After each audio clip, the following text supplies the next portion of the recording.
Board exam के साथ साथ सीयूटी की प्रिपरेशन को देखकर अगर आपको लग रहा है कि टाइम कम पड़ जाएगा, तो एक सही टाइम टेबल से आप अपने दो एग्जाम्स की तैयारी कर सकते हैं। दोनों एग्जाम्स के अंदर आप अच्छा स्कोर कर सकते हैं। लेकिन कैसे? क्या ऐसा भी होता है क्या कि दो एग्जाम्स की तैयारी हम एक ही टाइम टेबल में, एक ही रूटीन में कर सकते हैं? तो मेरा जवाब होगा हाँ। वही टाइम टेबल आज मैं आपको इस वीडियो के दौरान बताने वाली हूं। तो इस टाइम टेबल को जरूर से फॉलो कीजिएगा। डेफिनेटली जब आप इस टाइम टेबल को फॉलो करोगे तो आप खुद अपने अंदर वो कॉन्फिडेंस पाओगे कि यार मैंने अपनी दोनों एग्जाम्स की तैयारी कर ली है, तो यहां पर मुझे बिल्कुल भी अब किसी भी चीज की कंफ्यूजन नहीं है। मैंने दोनों एग्जाम को तैयार करके अब मैं पूरी तरीके से तैयार हूं एग्जाम देने के लिए और अच्छा स्कोर करने के लिए। तो अगर आप इस सीक्रेट को जानना चाहते हैं, इस टाइम टेबल को जानना चाहते हैं, तो वीडियो को लास्ट तक देखना है। और अगर आप चैनल पर हैं तो चैनल को सब्सक्राइब जरूर करना है और इस वीडियो को ज्यादा से ज्यादा अपने नेट तक शेयर भी कर देना है, क्योंकि हर वो बच्चा जो भी क्लास 12th में है, बोर्ड एग्जाम भी देगा, फिर सीयूटी एग्जाम भी देगा, तो उन सभी स्टूडेंट के लिए ये वीडियो बहुत हेल्पफुल होने वाले, क्योंकि एक टाइम टेबल में हम दो एग्जाम्स कवर करने वाले हैं। तो चलिए शुरू करते हैं बिना किसी देरी के। One routine, two exam, one goal. तो हमारा एक रूटीन होगा जिससे हम अपने दो एग्जाम की तैयारी करेंगे और हमारा गोल क्या होगा? गुड स्कोर करना। ठीक है, अच्छा स्कोर करना, अच्छे मार्क्स लेकर आना, जिससे कि हम अपनी ड्रीम यूनिवर्सिटी तक पहुंच सके। ठीक है, तो यहां पर आपको स्मार्ट स्टडी करनी है। किसके लिए? बोर्ड्स प्लस सीयूटी के लिए। दोनों के लिए अलग अलग आपको नहीं पढ़ना, एक ही रूटीन में पढ़ना है और दो एग्जाम की तैयारी करनी है। तो चलो शुरू करते हैं। तो सबसे पहले मैं बात करती हूँ किसकी। यहां पर अब आपके दिमाग में क्वेश्चन आ रहा होगा कि वाई वन टाइम टेबल? जब एग्जाम दो हैं तो दो टाइम टेबल होने चाहिए ना। लेकिन नहीं, रीजन है इसका। सबसे पहला रीजन कि आपका सिलेबस सेम है। सीयूटी प्लस बोर्ड एग्जाम के लिए आपको एनसीईआरटी पढ़नी है और एनसीईआरटी से ही दोनों एग्जाम्स में क्वेश्चन आते हैं, इसलिए दोनों का सिलेबस सेम है, तो आपको एक बार तो पढ़ना होगा। तो यहां पर पहले बात हुई हमारी सिलेबस की। उसके बाद मैं यहां पर बात करती हूँ सेव द टाइम। ठीक है, अब आपको एक ही टाइम के अंदर, यानी कि आपको जब दो एग्जाम के अंदर दो दो अलग अलग दोनों बुक पढ़नी पड़ती है, तो इससे टाइम ज्यादा कंज्यूम होगा। जब हमारा सिलेबस सेम है, जब हमारी बुक सेम है, जब हमारा क्वेश्चन ही उसी बुक से आना है, तो हमारा यहाँ पर टाइम जो है वो अपने आप सेव हो जाएगा ऑटोमेटिकली। तो आपने एक बुक को पढ़ना है जिससे कि आप दो एग्जाम की तैयारी करें, इससे आपका टाइम टेबल सेव हो गया है। ठीक है, उसके बाद यहाँ पर लर्न वंस अप्लाई ट्वाइस। तो यहाँ पर लर्न वंस का मतलब ये बिल्कुल नहीं है कि आप रोड लर्निंग करें, यानी कि रट्टाफिकेशन करें, बिल्कुल नहीं। आपने एक बार चैप्टर को पढ़ा, चैप्टर के किसी भी टॉपिक को पढ़ा, तो वो टॉपिक आपने अंडरस्टैंड करना है। रेंडमली आपने ऊपर ऊपर से उसको रीड नहीं करना है। बहुत सारे बच्चे गलती करते हैं कि बस पढ़ते रहते हैं, कुछ समझ में आया नहीं आया छोड़ो, पढ़ लिया मैंने। ये गलती आप नहीं करनी है। थोड़ा पढ़ो लेकिन वो समझ कर पढ़ो। ठीक है, तो आपने अप्लाई द टॉइस। तो यहां पर अप्लाई टॉइस का मतलब आपने दोनों एग्जाम के अंदर उसको अप्लाई करना है। तो आपके बोर्ड एग्जाम में आपके एमसीक्यूज, ठीक है, आपके बोर्ड एग्जाम में ऑब्जेक्टिव सब्जेक्टिव दोनों आते हैं। ठीक है, और आपके ये तो हो गया आपका बोर्ड एग्जाम के लिए। ठीक है, बोर्ड एग्जाम के लिए। और आपके सीयूटी एग्जाम के लिए सिर्फ और सिर्फ आपको क्या करने हैं? एमसीक्यूज, यानी कि ऑब्जेक्टिव क्वेश्चंस ही करने हैं। ठीक है, ऑब्जेक्टिव क्वेश्चन करने हैं। तो यहाँ पर आपने एक बार पढ़ लिया, तो यहाँ पर डिफरेंट डिफरेंट टाइप से, भाई इसके लिए आप सब्जेक्टिव तैयारी कर लीजिए और इसके लिए आप एमसीक्यूज की तैयारी कर लीजिए। कॉन्सेप्ट तो आपका वही है, टॉपिक तो आपका वही है। ठीक है, उसके बाद हम आते हैं यहाँ पर द डेली फॉर्मूला। अब आपका डेली फॉर्मूला क्या होगा? Concept learning. ठीक है, अब यहाँ पर learn from the NCERT and class note. तो जो भी आप क्लास में पढ़ते हो, टीचर आपको पढ़ाती है, पढ़ाते टाइम ये बताती है कि बेटा आपने ये चीज इंपॉर्टेंट है, इसको अंडरलाइन कर लो, इसको हाईलाइट कर लो, ये सारी चीजें। तो वो चीजें आपने स्कूल में कर ली। जब आप घर पर आते हो इवनिंग में या नाइट में, जब आप पढ़ने बैठते हो, तो वही चीजें जो मैम ने अंडरलाइन कराई है आप उसको नोट डाउन कर लीजिए। तो वही एक चीज आपकी दो बार रिपीट हो गई है। इससे क्या होगा? वो चीजें और अच्छे से आपको क्लियर हो जाएंगी। तो यहाँ पर कंसेप्ट लर्निंग, एनसीईआरटी जब पढ़ते हो तो बेटा उसको ध्यान से पढ़ना है। ठीक है, उसके बाद मैं यहाँ पर रिवीजन की बात करती हूँ। तो यहाँ पर मैं बात कर रही हूँ किसकी? रीडिंग की बात कर रही हूँ। बात किसकी कर रही हूँ? रीडिंग की। और वो भी कौन सी? Line by line. वो भी कौन सी? Line by line. तो यहाँ लाइन बाय लाइन पढ़ने से, चाहे वो आपका चैप्टर जो है 4 to 5 डेज में खत्म हो रहा है, लाइन बाय लाइन पढ़ने से आपने सारी की सारी चीजों को कवर कर लिया। अब जब आप रिवीजन करते हो तो वो रिवीजन आपका वन शॉट से होना चाहिए, वन गो में होना चाहिए। ठीक है, revise the same topic same day. अब जब आपने उस टॉपिक को अपने स्कूल में पढ़ लिया या पूरा जब चैप्टर खत्म हो गया, तो आपने उसको रिवाइज करना है। रिवाइज करने के लिए वन गो में आपको पूरा का पूरा उसमें रिवाइज करना है। तो जो भी आपने अंडरलाइन किया, हाईलाइट किया, नोट्स वगैरह बनाए, ठीक है, या फिर आप वाईटी वगैरह से आप क्या कर सकते हो? वन शॉट से आप पूरे चैप्टर को रिवाइज कर सकते हो। उसके बाद आता है आपका एमसीक्यूज। ठीक है, तो एमसीक्यूज, अच्छा इसका एक और मैं आगे पॉइंट बता देती हूँ, तो वो होता है रिकॉल। अब मैडम ये रिकॉल क्या होता है? रिकॉल का मतलब होता है वो चीजें आपने क्विक रिकॉल करनी है। तो रिकॉल करने के लिए जैसे माइंड मैप हो गए, जैसे नोट्स हो गए, ठीक है, यहाँ पर माइंड मैप हो गए, ठीक है, जैसे आपके नोट्स हो गए, तो ये सारी चीज़ें रिकॉल करने में आपकी बहुत ज़्यादा हेल्प करेंगी। तो एमसीक्यूज़ की प्रैक्टिस करते टाइम ये सारी चीज़ें आपको काम आती है, जिससे कि आप दोनों एग्जाम को प्रिपेयर कर रहे होते हो।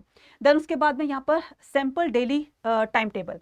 अब ये तो मैंने अपने अकॉर्डिंग टाइम टेबल बनाया है, आप थोड़ा सा उसमें मॉडिफिकेशंस कर सकते हो अपने अकॉर्डिंग, ठीक है। तो मैंने क्या किया, मैंने जो है मॉर्निंग में revise yesterday topic 30 to 45 minutes. देखो सुबह का जो टाइम होता है ना, वो बहुत अच्छा टाइम होता है, क्योंकि देखो दिन भर हम जो पढ़ते हैं, ठीक है, अब मान लो स्कूल में गए, ठीक है, या फिर घर पे किसी ने कुछ बोल दिया, मम्मी ने बोल दिया, पापा ने बोल दिया, बहन भाई ने बोल दिया, स्कूल में फ्रेंड्स ने किसी ने बोल दिया, वो सारी की सारी चीज़ें जो है जब हम रात में पढ़ने बैठते हैं तो वो चीज़ें याद आती रहती है, तो हम एक फोकस नहीं कर पाते, अपनी स्टडी पर फोकस नहीं कर पाते, क्योंकि वो चीज़ें हमें याद आती रहती हैं। गलत तो नहीं कह रही हूँ। इसीलिए जो सुबह का टाइम होता है वो हमारा ब्रेन बिल्कुल फ्रेश होता है, तो वो उसमें हम पॉजिटिव चीज़ों को भरेंगे, और खास करके अपना स्टडी वाला मटीरियल। तो ठीक है, तो आपने क्या करना है, सुबह मॉर्निंग में अपनी हैबिट बना लो, ठीक है, 30 से 45 मिनट, 30 मिनट ही कर लो, चलो 45 मिनट में नहीं कह रही हूँ, धीरे धीरे अपनी हैबिट बनाओ और अपना टाइम इंक्रीज करो, लेकिन पढ़ाई सुबह का अच्छा होता है, ठीक है।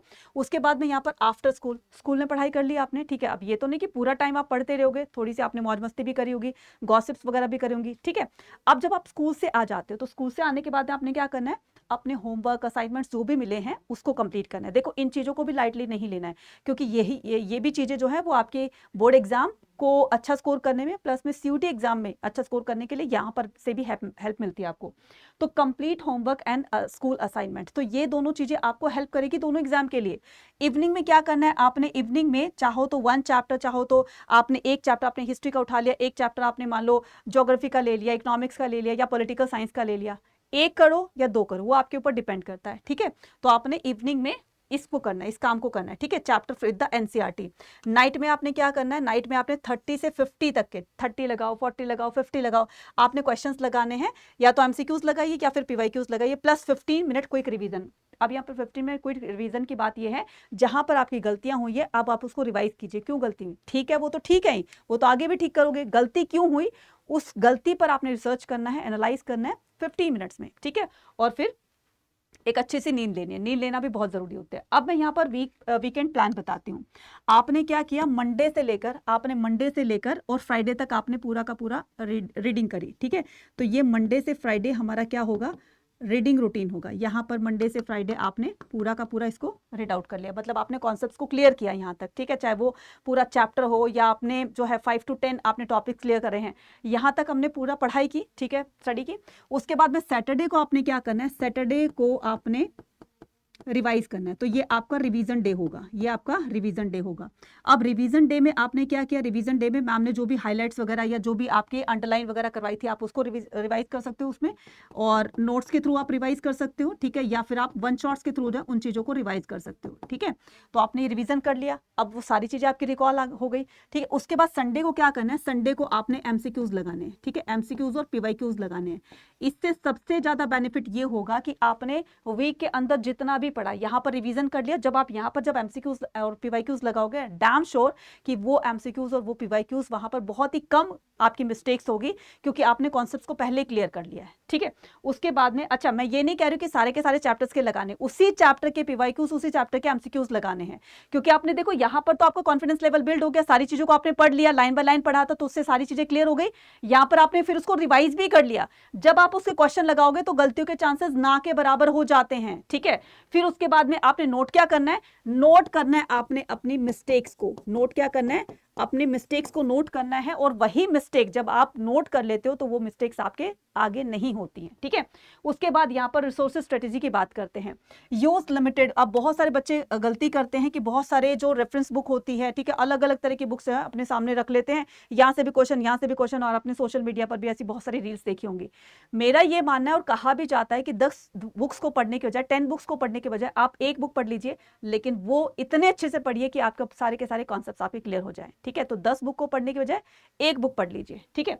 तो यहाँ पर वो बुक कौन सी है, आपकी एनसीईआरटी। तो एनसीईआरटी की टेक्स्ट बुक्स आपने पढ़नी है, स्कूल नोट से आपको रिवीजन करनी है, साथ में अपने पीवाईक्यूज और ये जो आपके एमसीक्यूज होती हैं, इससे अपना कॉन्फिडेंस लेवल बिल्ड करना है, क्योंकि इससे आपकी स्पीड और एक्यूरेसी दोनों इंक्रीज होगी, ठीक है। इंक्रीज, जब ये दोनों चीजें इंक्रीज होगी तो आपका कॉन्फिडेंस लेवल बिल्ड होगा, जब ये तीनों चीजें इंक्रीज हो जाएगी तो वही आपको सक्सेस दिलाएगी, ठीक है।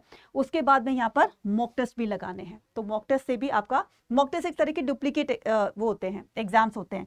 तो अपने बोर्ड एग्जाम के लिए आप सैंपल पेपर लगाइए और अपने CUT एग्जाम के लिए आप मॉक टेस्ट लगाइए, ठीक है। और ये सारे मॉक टेस्ट वगैरह भी आपको CUT के उस पे आपको अड्डा 24/7 की ऐप पर ही मिल जाएंगे। तो अगर आपको CUT से रिलेटेड जो अगर आपको PYQs चाहिए, अगर आपको मॉक टेस्ट वगैरह चाहिए, तो मैं बता दूंगी आपको कहाँ पर मिलेंगे, ठीक है। उसके बाद में avoid switching the multiple books and PDF। बहुत सारे अलग अलग आप जो भी दीदी भैया हैं आपके, ठीक है, अलग अलग PDFs होती हैं, तो किसी में कुछ कंटेंट दिया होता है तो उसमें बच्चा जो है कंफ्यूज हो जाता है।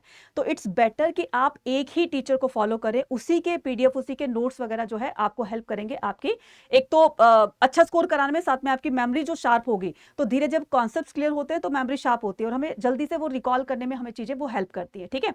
उसके बाद हम यहाँ पर बात करते हैं 80-20 रूल्स की। मैडम ये 80-20 रूल्स क्या होता है? यानी कि आपने 80% जो है अपनी स्टडी पर, अपनी जो अंडरस्टैंडिंग थे उस पर ध्यान दिया और 20% आपको प्रैक्टिस पर देना है, ठीक है। तो यहाँ पर complete school syllabus and build the strong concept. तो आपने यहाँ पर 80% अपने स्ट्रॉन्ग, अपने जो कॉन्सेप्ट्स होते हैं उनको बिल्ड करना है अच्छे से, लाइन बाय लाइन पढ़ करके NCERT के हर एक चैप्टर के टॉपिक्स की, उसके अंदर आपने अपने कॉन्सेप्ट्स को अच्छे से बिल्ड कर लिया। बिल्ड करने के बाद आप उसी चैप्टर के जब आप MCQs और ये PYQs लगाते हो तो उससे आपका कॉन्फिडेंस लेवल बिल्ड होता है। तो इसमें आप MCQs, PYQs और मॉक टेस्ट एनालिसिस करते हो, तो इससे एनालिसिस करते हो तो आपकी मिस्टेक्स होती हैं।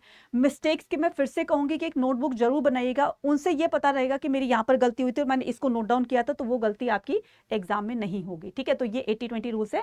यानी कि अगर मैं इसको बोर्ड्स और CUT के लिए भी अगर मैं करूं, तो अगर आप यहाँ पर बोर्ड एग्जाम की प्रिपरेशन कर रहे हो तो बोर्ड एग्जाम के लिए आपको 80% अभी फिलहाल तो, ठीक है, और अपने 20% जो है CUT एग्जाम के लिए आपको यहां पर देना है। अब मैंने 20% ये क्यों दिया और ये किसके लिए दिया? क्योंकि यहां पर तो आपके डोमेन तो तैयार हो ही रहे हैं और यहां पर आपने क्या करनी है, यहां पर आपने लैंग्वेज प्लस आपने GAT को ये टाइम देना है। कौन सा? 20%। क्योंकि बच्चा लैंग्वेज का सिलेबस बिल्कुल डिफरेंट होता है आपके बोर्ड एग्जाम से, ठीक है, और GAT जो कि आप बिल्कुल ही टच में नहीं है, यहां पर बच्चे सबसे ज्यादा फंसते हैं, सबसे ज्यादा कंफ्यूज होते हैं और यहीं पर ही गलतियां करते हैं, जिनकी वजह से उनकी परसेंटेज डाउन हो जाती है। इसलिए अभी से अपने लैंग्वेज GAT पर थोड़े थोड़े यहाँ पर वर्कआउट करना स्टार्ट कर दीजिए, बाद में बहुत प्रॉब्लम आती है। बहुत सारे बच्चों का ये सोचना होता है कि यार बोर्ड एग्जाम के बाद हम ये अपने CUT की प्रिपरेशन करेंगे, वो गलती आप मत करना, ठीक है। अब और कुछ गलतियां हैं जो बच्चे करते हैं, फॉर एग्जाम्पल कि बोर्ड्स और CUT के लिए हमें सेपरेट पढ़ना है, तो बिल्कुल सेपरेट नहीं पढ़ना। NCERT को इग्नोर करते हो तो वो बिल्कुल आपने नहीं करना है, ठीक है। उसके बाद में स्कीपिंग रिवीजन, बहुत सारे बच्चे गलती करते हैं कि पढ़ते रहते हैं, ठीक है ना, पढ़ लिया ना, रिवाइज बाद में कर लेंगे, साथ साथ में रिवीजन करते रहिए, क्योंकि practice makes a perfect man, ये तो कहावत सुनी होगी। जितनी बार आप रिवीजन करोगे, प्रैक्टिस करोगे, परफेक्शन बच्चा उसी में आती है और गलतियों के चांसेस कम हो जाते हैं या होते ही नहीं है, ठीक है, ना के बराबर। Practice MCQs only before the exam. बहुत सारे बच्चे गलती करते हैं कि एग्जाम से 1-2 दिन पहले क्वेश्चन की प्रैक्टिस करना स्टार्ट करते हैं, तो वो बहुत बर्डन एक तरीके से उनके ऊपर आ जाता है, प्रेशर आ जाता है, जिसकी वजह से एग्जाम में वो अच्छा परफॉर्म नहीं कर पाते हैं, परसेंटेज डाउन आती है, मार्क्स कम आते हैं। ये गलती आप मत कीजिएगा, इसलिए अभी से स्टार्ट कर दे। जो बच्चा जितनी अर्ली स्टार्ट करता है, सिलेबस टाइम पर कंप्लीट करता है, रिवीजन और प्रैक्टिस की तरफ फिर आगे बढ़ने लगता है, ठीक है। उसके बाद में follow the two many resources. तो बहुत सारे रिसोर्सेज आपने फॉलो नहीं करने, सिर्फ आपको NCERT ही आपको पढ़नी है। उसके बाद में सक्सेस का फॉर्मूला, तो यहाँ पर स्कूल क्लासेस आपने बहुत अटेंटिवली अटेंड करनी है, ठीक है, NCERT बुक पढ़नी है। उसके बाद में रिवीजन करनी है, MCQs लगाने और वीकली मॉक टेस्ट लगाने हैं। संडे को आपने क्या करना है, मॉक टेस्ट जरूर से उस चैप्टर का लगाना है कि इस चैप्टर से कैसे क्वेश्चन बन सकते हैं और किस तरह से हमें किस अप्रोच के साथ में इसको सॉल्व करना है। तो this follow the cycle the consistently and you will be preparing for the both exam together, right. उसके बाद में यहाँ पर एक लास्ट में लाइन आपको बोलना चाहूंगी कि you don't need to the different study plan.